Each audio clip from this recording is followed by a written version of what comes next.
Move on though, and in a significant development in India-China relations, Chinese Foreign Minister Wang Yi has met with Indian Prime Minister Narendra Modi to discuss several key areas of cooperation.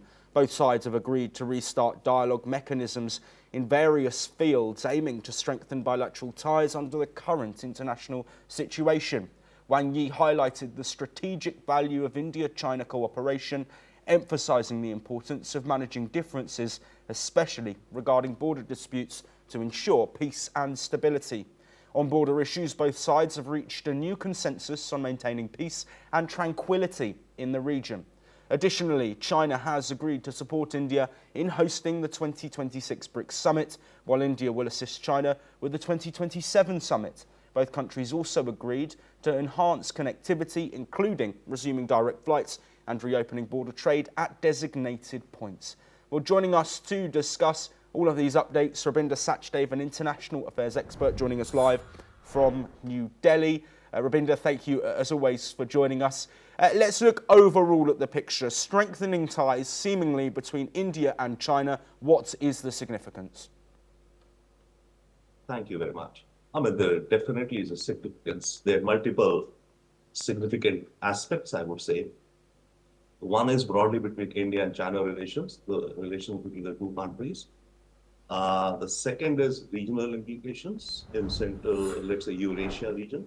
And third is obviously global ramifications, especially in situations when, the US administration is pursuing its tariff policy. India is facing significant tariffs. China is facing some tariffs also, though less than India. But the world order, in a way, is being remade. It is being reconstructed the way I look at it. It's a new matrix in the world which is being constructed right now. Post-COVID, post-Russia-Ukraine war, all nations are rebooting themselves in a way. One. So now, but what we are seeing between India and China is definitely very positive signals, it seems.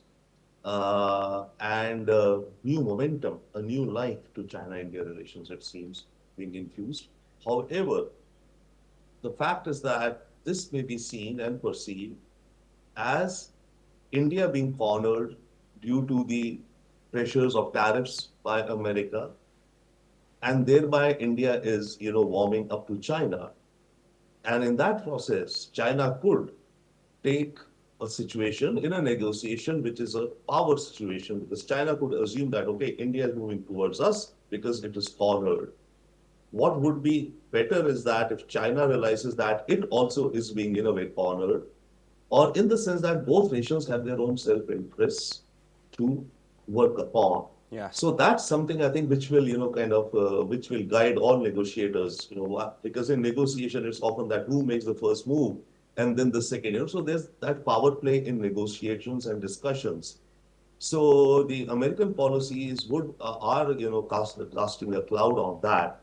But notwithstanding that, we got to remember that India-China started talking towards a better relationship 1 year ago in Kazan, on the sidelines of the BRICS summit, Yes, when Prime Minister Modi and Xi Jinping met.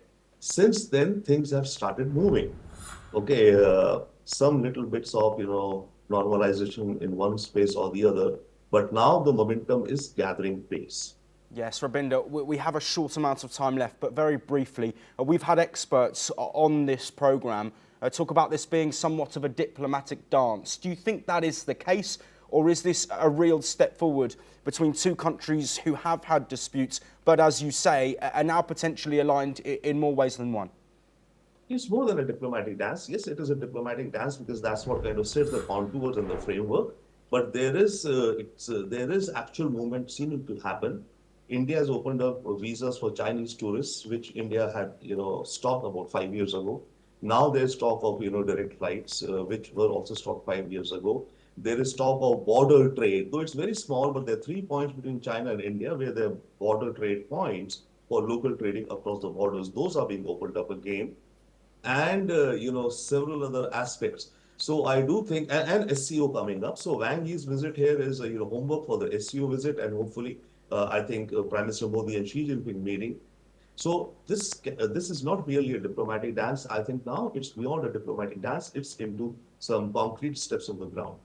Rabinder Sachdev, I wish we had longer to speak, but thank you as always for such great insight. That is all that we have time for, but we'll be